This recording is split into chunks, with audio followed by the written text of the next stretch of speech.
नमस्कार. मी सौ संध्या रमेश पुजारी, कोल्हापूरचीच आपल्या. तर आज एक इतका सुंदर योग आलेला आहे ना की म्हणजे प्रथमच मी कुणाचा तरी इंटरव्ह्यू घेतली आहे आणि ती व्यक्ती पण अशीच एक आगळी वेगळी आहे.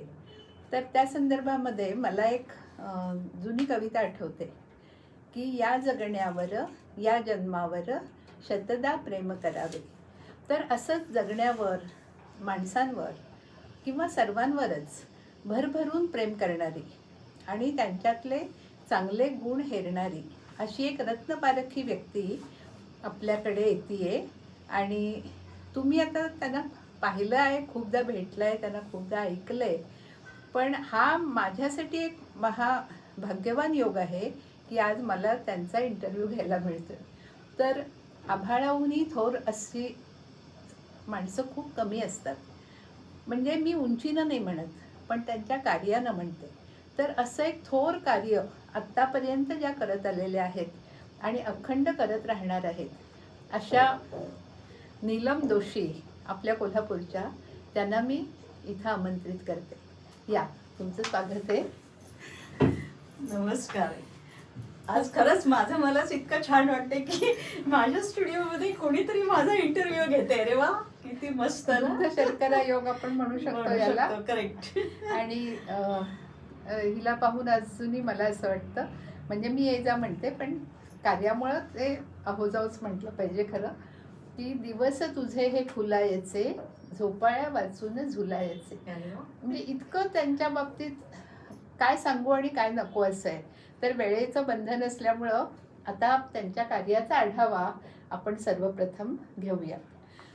नीलमताई, तुमच्याविषयी खूप काही ऐकलं आहे. आपली भेट तशी कमी झाली, पण तुमच्या कार्याचा आढावा हा प्रत्येकापर्यंत पोहोचावा आणि त्यातून प्रत्येकाला काहीतरी प्रेरणा मिळावी. तर असे अनेक पैलू तुमच्या कार्याचे आहेत. तर आपण कुठून सुरुवात करूया?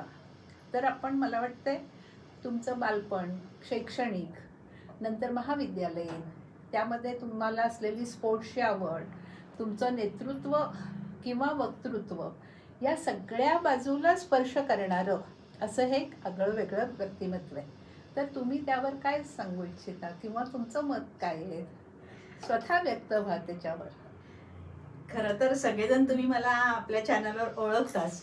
मी जास्तीत जास्त आपणापर्यंत पोहोचण्याचा आणि चांगल्या व्यक्तींना आणण्याचा प्रयत्न केलेला आहे. पण आज खरंच हा दुर्मिळ योग आहे की मीच माझ्या चॅनलवर, पण सगळ्या लोकांसमोर ह्यांच्यामुळं मी येते. त्यामुळं संध्याताईंना खरंच मी त्यांची आभारी आहे की त्यांनी मला याच्यासाठी प्रवृत्त केलं की नाही, तुझा इंटरव्ह्यू झाला पाहिजे. आणि यांनी विचारलं तसं बालपणापासून खरं तर सगळ्यामध्ये फक्त पार्टिसिपेट होणे. खरं तर आमची त्याच्यामागे आईची प्रेरणा असायची की नाही, आपण सगळं करायचं.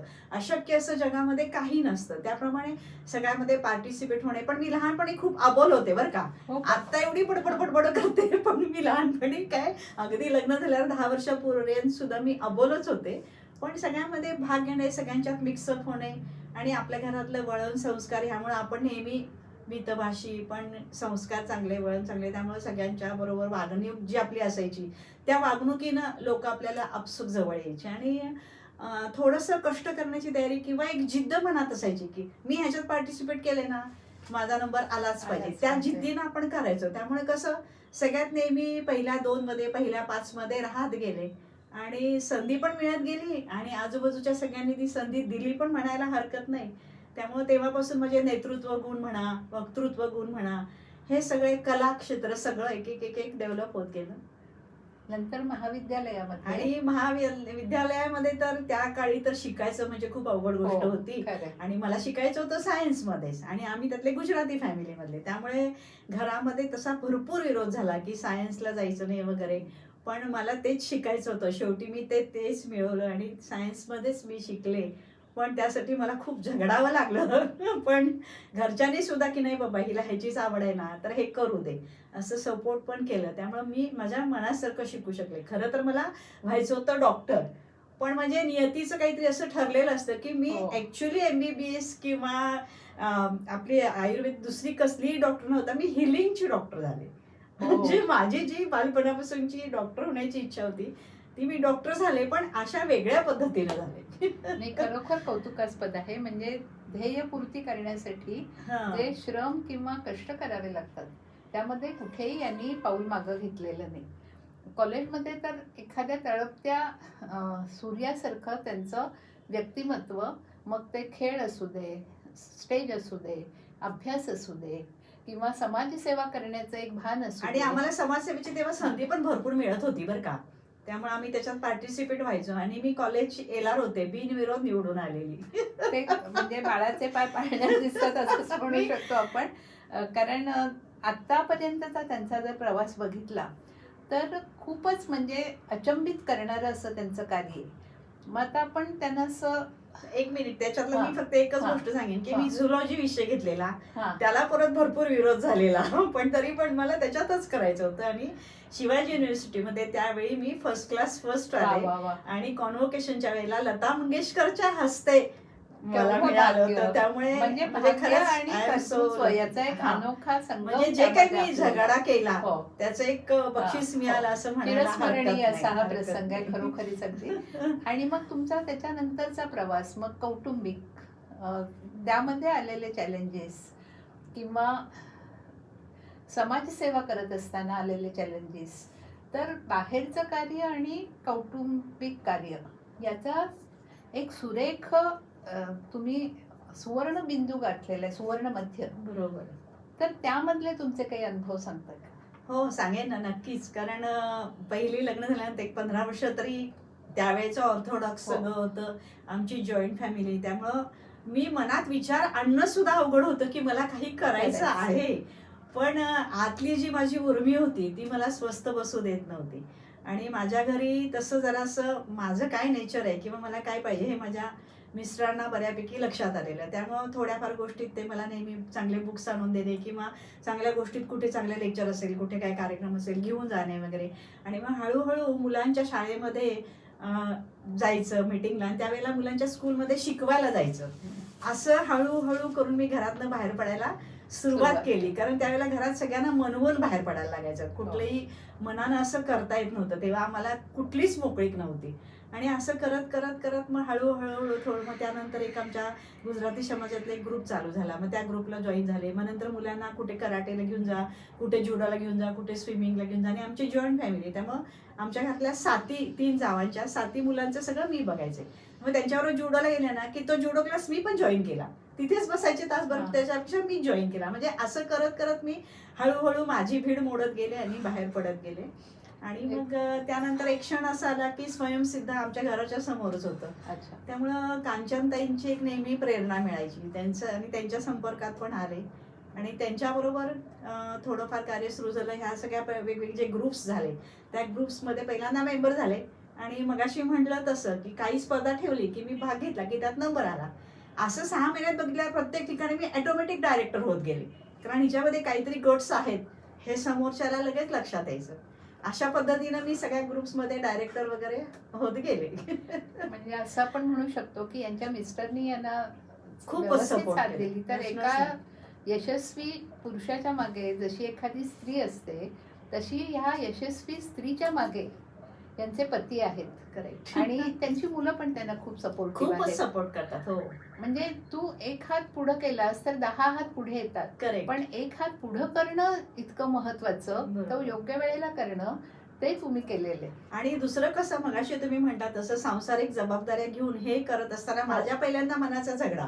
हो. दुसरी गोष्ट की नेमकं आपण काहीतरी करायला घेतलंय की त्यावेळेला काहीतरी घरातली अडचण ही ठरलेलीच, तर ती आपण म्हणजे अगदी मानसिक शक्तीवर, शारीरिक शक्तीवर पार करून तुम्ही जर पुढे गेला तरच ते तुम्ही अचीव करू शकता. हा मला प्रत्येक ठिकाणी आलेला अनुभव आहे की इतक्या अनंत अडचणी आल्या पण मला ते करायचंच होतं आणि मी ते जिद्दीनं केलं. म्हणूनच अर्थात मी आजपर्यंत म्हणजे पहा इथपर्यंत की आलेली आहे. हे आपण शिकण्यासारखं आहे की काही करताना अडचणी ह्या येणारच त्या, येणारच. येतातच आपण त्या. काय पाहतो की ती व्यक्ती यशस्वी झाली आणि मग कुणी म्हणतं की नशीब चांगलं आहे. ते नशीब नशीब नाहीये, ते नाहीये. खेचून आणलेलं यश आहे. करेक्ट. तर ते तुम्ही पाहात. बरोबर. त्याच्या मागचा जो स्ट्रगल आहे तो तेवढाच महत्वाचा आहे. आपण कळसाला नमस्कार करतो पण पायाला पडलेला दगड, त्याचा त्याग आणि त्यासाठीचे कष्ट हेही तितकेच महत्वाचे आहेत. तर त्यांच्यापासून आपण हे शिकायला हवं की कितीही अडचणी आल्या तरी त्याच्यावर मात करून त्यांनी आत्तापर्यंत हा जो प्रवास केलेला आहे आणि इतकी शिखरं गाठलेली आहेत, त्यांच्या शिखरांची म्हणजे आपण जर मोजायला बसलो तर आपण दमून जाऊ. पुष्कळ अवॉर्ड्स त्यांना मिळालेले आहेत. तर त्यांनी लेखन कार्यामध्ये पण केले आणि सामाजिक कार्यामध्ये पण त्यांचं त्यांनी कार्य केलेलं आहे. तर त्याचा आढावा थोडक्यात आपण घेऊयात का? हो चालेल ना. तुमच्या लिखाणाविषयी काही हा, बोलाल किंवा लिखाणाविषयी anchoring म्हणजे विषयी? लिखाण सुद्धा असं मला काही फारसं येत होतं असं नाही, पण ते स्वानंदी ग्रुप जो आहे त्यांच्यामध्ये जॉईन होऊन तिथे लिहायचा प्रयत्न केला. म्हणजे मी प्रत्येक गोष्ट माझ्यात हे आतूनच की हे मला करायचंय ना तर हे शिकायचंय, आणि त्यासाठी ते कष्ट घेऊन ते शिकत गेले. त्यातून लेखन प्रवास चालू झाला. त्यातून मग पेपरमध्ये वगैरे, इव्हन रेडिओवर पण मी प्रोग्राम केले होते. हा. आणि त्याच्यानंतरची गोष्ट अशी की हे सगळं सोशल ऍक्टिव्हिटी चालू असतानाच मला रेकीच्या संदर्भात ऐकायला मिळालं. आणि मग ते फक्त एक लेक्चर ऐकलं आणि त्यातून त्यांनी असं सांगितलेलं तेव्हा की तुम्ही म्हणजे जे काही आम्ही शिकू ते तुम्ही केला महिना 2 महिने तर तुम्हाला ते केल्यानंतर त्याचे रिझल्ट येणारच येणार. ही हिलिंग पॉवर आहे. आणि त्याच्यामध्ये मी सायन्स स्टुडंट असल्यामुळे मला हजारो प्रश्न पडले. सगळ्या प्रश्नांचं मी निरसन त्यांच्याकडे केलं. त्यांनी मला एकच सांगितलं की तुम्ही काय करता. मी म्हटलं तेव्हा मी हाऊसवाईफच होते, मी काही करत नाही. म्हणलं तुम्ही एक करा, फक्त हा कोर्स शिका आणि नंतर तुम्ही तुमचे अनुभव सांगा. मग जगात असं काही असू शकेल का की आपण असे हात केले की ते हिलिंग होईल आणि पुढच्या सगळे प्रॉब्लेम सॉल्व्ह होतील. ह्या फक्त उत्सुकतेपोटी मी ते शिकले. आणि त्याच्यामध्ये म्हणजे शिकलेल्या दुसऱ्या दिवशीपासून रिझल्ट यायला मला चालू झाले. पण तरी मी सायन्स स्टुडंट ना, मी नाही हे कावळा बसायला आणि फांदी मोडायला गाठ पडते, हे काही त्याच्यामुळं होत नाहीये हे मला वाटत गेलं. पण त्याच्यानंतर पुढे नाही, ते म्हणले तुम्ही 6 महिन्यांनी परत त्यांना भेटला. ते म्हणे आता तुम्ही सेकंड रेकी करा. आणि मग मी सेकंड रेकी केल्यानंतर तर बापरे इतके जबरदस्त रिझल्ट की म्हणजे मला कुठेतरी विश्वास ठेवावाच लागला की आपल्याला समजो किंवा न समजो, कळो किंवा न कळो, आपण जे म्हणतो ना कोणीतरी आहे, तो जो कोणीतरी आहे ना तो तेव्हा आपल्या पाठीशी येऊन उभारतो. आणि त्यामुळं ते घडतं. म्हणजे त्याच्यामध्ये पण परत हेच आलं की तुमची पॉझिटिव्हिटी, तुम्ही समोरच्याबद्दल काय विचार करता किंवा त्यांनी बरं व्हावं ही तुमची जी भावना आहे, त्यावेळेला त्या टेलिपॅथीनं तुम्ही दोघं एक होत असता तुमच्या भावनिक लेवलला, आणि ते त्यांना बरं करते. म्हणजे हे युनिव्हर्सल पॉवर आहे की जी करते. मग त्याच्यानंतर सेकंड रेकी नंतर मला तेव्हा माझी मुलं वगैरे लहान होती आणि हे 1-2 आर्टिकल दिले पेपरमध्ये. तर त्याच्यावरून मला आपले अनिल मेहता, आपले मेहता ब्रदर्सचे भेटायला आले आणि म्हणे की भाभी तुम्ही खूप छान लिहिलंय, कुणाकडनं लिहून घेतलं. म्हटलं नाही मीच लिहिलंय म्हटलं. मग म्हणे तुम्ही एवढं छान लिहिताय तर तुम्ही ह्याच्यावर पुस्तक का लिहित नाही. ऍक्च्युली तेव्हा माझी सेकंड रेकीच झालेली होती. मी मास्टर पण झालेले नव्हते. माझा धाकटा मुलगा 12वी झाल्यानंतर मास्टर करायचं असं मी ठरवलं होतं. मग त्यावेळेला सगळ्यांनी, मी म्हटलं मला पुस्तक लिहिणं अवघड आहे, कारण हे लेख लिहिणं ठीक आहे, पण त्यांनी पण खूप मला प्रेरणा दिली. आणि माझी मुलं, मम्मी तू एवढं छान बोलतीस, तू का लिहू शकणार नाहीस, तू प्रयत्न तरी कर. ते मी काहीतरी 6 महिने शेवटी बसून म्हणजे अगदी आता ह्या सगळ्यांना पाहिजे म्हणून लिहिलं, पण पाठवून दिलं बाळ सगळं लिहून. पण मला काही असं कधी स्वप्नातही वाटलं नव्हतं की माझं पुस्तक होईल. आणि त्यांचा फोन आला पुढे 2 महिन्याने की भाभी तुम्ही किती सुंदर लिहिलेलं आहे, फक्त ते सायंटिफिक भाषा असल्यामुळे त्याला थोडं तुम्हाला हे करायला मी कोणतरी एक मदतनीस देतो आणि तुम्ही करू शकताय. म्हणजे हे फक्त माझ्या मुलांच्या प्रेरणेमुळे म्हणा किंवा अनिलबेनच्यामुळे किंवा ते नियतीनं घडवून आणलं म्हणा. जे सेकंड रेकीवर मी जे पुस्तक लिहिले त्याचं आणखी एक वैशिष्ट्य मला पुढचं सांगायला आवडेल की हे लिहिल्यानंतर जगातल्या 25 रेकी ग्रँड मास्टर्सचे मला कॉल आले की एवढं सुंदर तुम्ही कसं काय पुस्तक लिहिलंय म्हणून. मी म्हटलं मला आमच्या टीचरनी जे शिकवलं आणि त्यांच्यावर मी 2 वर्ष प्रॅक्टिस केली होती, खूप सेमिनार्स घेतले होते, त्या माझ्या अनुभवातनं मी लिहिलेलं आहे. तर ते म्हणे आम्ही मास्टर्स असून आम्हाला ज्या गोष्टी माहिती नाहीत त्या गोष्टी तुम्हाला ह्या पुस्तकातून आम्हाला कळल्या. म्हणजे त्यामुळं खरंच आमच्या सरांचे पण धन्यवाद आहेत की आम्हाला सरांनी इतकं छान शिकवलं आणि त्यामुळे आम्ही हे सगळं करू शकलो. म्हणजे आपण असं म्हणू शकतो की हे व्यक्तिमत्व केवळ आत्मकेंद्रित नाहीये, तर ते जनमानसापर्यंत पोहोचण्याचं आणि म्हणजे असे जे काही गरजू लोक आहेत त्यांना मदत करण्याचं, त्यांच्यासाठी काहीतरी उच्च आणि सात्विक हेतून केलेलं हे काम आहे. तर त्याचा गौरव तर झालाच पाहिजे. म्हणजे इतक्या लोकांनी ते गौरवलेलं आहेच, पण आज ह्या माध्यमाच्या द्वारे मी अशा उत्तुंग व्यक्तिमत्वास आणि त्यांच्या सेवाभावी वृत्तीस एक मानाचा मुजरा करावा असं वाटतं. आणि त्यांचं इथंच कार्य थांबलेलं नाहीये, तर सामाजिक कार्याच्या अनेक शाखा त्यामध्ये त्या खूप आहे. बहरलेल्या आहेत, आणि फुललेल्या आहेत. तर त्याविषयी काही सांगाल हो, का? त्याविषयी हां. सांगेन, पण परत रेकीचं अजून 1-2 वाक्य सांगेन की हां. म्हणजे साधारण 93 मध्ये हां. मी रेकी शिकले. 2002 मध्ये मी रेकी ग्रँडमास्टर झाले. तेव्हापासून आज तागायत हां. माझं रेकीचं कार्य सततपणे सुरू आहे. भरपूर सेमिनार्स घेतले मी, भरपूर लोकांना हिलिंग केलं. म्हणजे ह्या गोष्टी तर करतच आलेले आणि साईड बाय साईड माझं सगळं सामाजिक कार्य पण चालू होतं. त्याच्यामध्ये सखी सबला ग्रुप आहे, भारतीय जैन संघटना ग्रुप आहे, त्यानंतर स्वानंद सखी ग्रुप होता, नंतर कांचनताईंच्या बरोबर कार्य करत होते. म्हणजे माझं लेक्चर तर मी वक्तृत्वामध्ये असल्यामुळं त्यांनी मला त्याच्यामध्ये पण खूप सपोर्ट केला कांचनताईंनी. आणि त्यांना येणारी लेक्चर्स नंतर त्या मला डायव्हर्ट करत होत्या की येणाऱ्याने सांगायचं माझ्यापेक्षा ह्या छान लेक्चर देतात, तुम्ही ह्यांना घेऊन जावा. त्यांच्यामुळे मला अगदी सांगली आजूबाजूच्या सगळ्या सिटीमध्ये, उगार वगैरे सगळ्या कॉलेजेसमध्ये, सगळ्या मोठमोठ्या ग्रुप्समध्ये मला त्यांच्यामुळं वक्तृत्वाची संधी मिळाली. आणि ह्या सगळ्या ग्रुप्समध्ये मी कार्य करत असताना सोशल ॲक्टिव्हिटी मी खूप म्हणजे खूप केल्या. म्हणजे त्याच्यामध्ये मग आता आपल्या अगदी इथल्या ज्या स्वयंसिद्धामध्ये ज्या कामगार स्त्रिया आहेत त्यांना अगदी महिन्या 2 महिन्याचे लागणारं, म्हणजे सगळ्या स्त्रियांच्या मध्ये बी कॉम्प्लेक्स कमी असतं, तर त्याच्या गोळ्या महिन्याच्या पुरवण्या, असे साधारण 10 ते 12 ग्रुप्समध्ये मी ह्या सगळ्या दिलेल्या. मग त्याच्यामध्ये अपंग, मतिमंद, अंध, त्यानंतर आपलं ह्यांचं नसीमा दिदी हुजरूकची संस्था, त्यांच्या संस्थेमधल्या, आणि आजूबाजूला परत ते काय हे म्हणतात ते आपल्या त्या नाव विसरले मी त्यांचं.